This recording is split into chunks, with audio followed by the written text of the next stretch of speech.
by somebody named Laura Snyder, called "What Women Want on a First Date." Boys, this is that valuable information you've been waiting for. And as I read it, just keep in mind, this is why you don't want to date anybody. You don't want to date.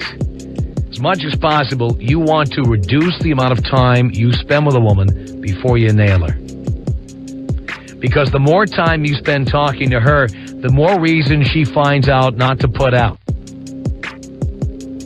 It's absolutely true. You're going to say something that's going to offend her. You'll say something about fat chicks and her best friend's a fat chick. You'll say something about her, the way she looks. You'll make a mistake.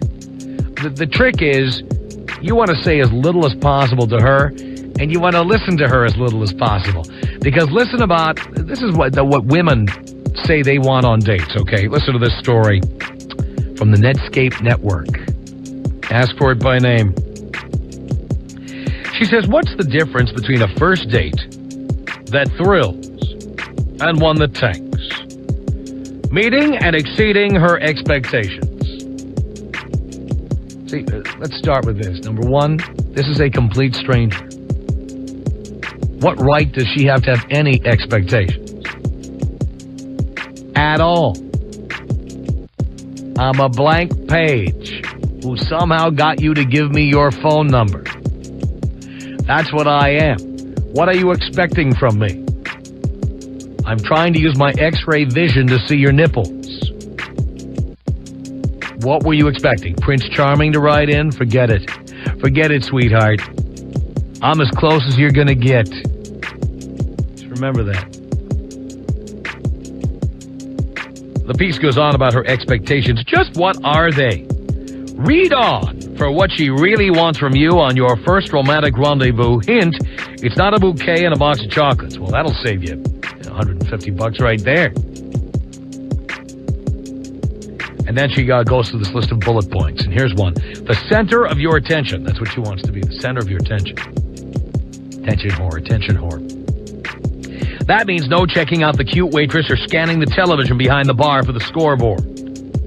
She wants you to at least pretend you're listening. So nod your head and smile a lot unless she's talking about the death of a family member or her history of drug problems. Of course, she's talking about her history of drug problems.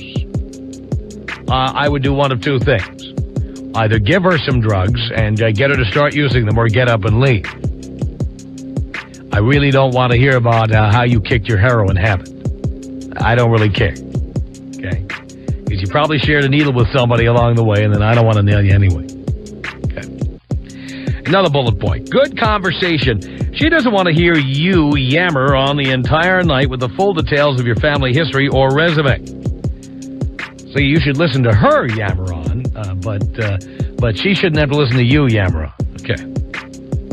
But she doesn't want to be forced to fill awkward silences while you stare off into space either. Well, you know why there are awkward silences on a first date? You're a complete stranger. We don't know you. And in reality, all we're thinking is, will we be able to rip your clothes off tonight or not? And the conversation is just a time filler. It's a placeholder. It's like the price of admission. It's something we are doing while we are counting down the minutes until we finally see your boobs. She says, ask your own questions, answer hers, and keep up a good balance of chatting. See, boys, I'm telling you, don't even date. Don't go out on a date. Hook up. Stop with the dating. Stop. Another bullet point. Space. Oh, yeah, give her space. Oh, yes. She says it's way too early to be touchy-feely. You can convey your interest in subtle and not slimy ways by keeping your elbow-grazing, knee-touching, and hand-holding strictly G-rated. I think the way to go is to, if you do buy her a shot of Jaeger, go up to the bar with her standing behind you and then accidentally rub your arm on her breasts. And say, oh, I'm sorry, was that you? Or, yeah, body shot of the first date, Gary. Yeah, you have a chick who wants a body shot of the first date? You're in. You are in. Says here, look to her lead on the amount of personal space she needs and respect it.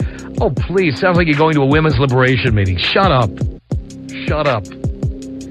Here's another bullet point. A plan. If you asked her out, she expects you to pick her up and have a place to go. Not show up with a shrug and say, so what are we doing? She'd prefer it if you showed a little more originality than a typical dinner and a movie and picked an activity with little pressure. No. The idea is to put pressure on her. Note in Leykis 101 how we have said no coffee dates, no lunch dates.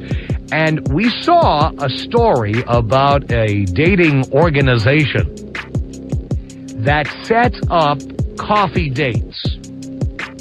And they were interviewing women. I think I saw this in the Seattle papers, actually. They were interviewing women about why they liked this method of dating. And one woman was quoted, and the quote was enlarged on the front page of the newspaper. She said, I like it because there's no pressure. For a man, that's a bad thing. You want there to be intense pressure. You want her to feel like she's competing with all the other women you must be dating. She needs to feel like her self-esteem is at its all-time low. That if she doesn't give it to you, somebody else will. She needs to know that she's drinking up because she needs to lose her inhibitions so she can the pressure you want. You do not want to put her into a situation without pressure. Please. Drink up, sweetheart. Here we go. You want her to feel like she's just about to get on a roller coaster. You know that feeling you get when you're just getting on and they close the gate and they belt you in and the thing starts pulling out of the station as you're about to get on the roller coaster? You get the butterflies in your stomach and you feel like you're going to fall out of the thing, right? That's what you want her to feel like. You do not want to put her in a situation where she doesn't feel pressure. You want her to feel intense pressure from the moment you meet her at the front door or at the bar or whatever, till the moment it comes time to stick your hand somewhere. You want her to feel the pressure at all times. She says that you pick the activity with little pressure, but plenty of opportunities to get to know each other better. You don't want her to get to know you better, because she's going to find out what a horn dog you are. She's going to find out that all you want to do is nail her and you don't give a rat's ass about it. You don't want her to figure that out until after you've nailed her. At that point, you don't care. And then she's attached to you. She's got feelings for you. Then you can really take advantage of the situation. Please. Finally, she suggests in this column here on Netscape Network, something to remember you. Buy her a print of her favorite painting at the museum you visited. Don't go to a museum with a chick. That is a very bad idea. First of all, it assumes that she has an intellect.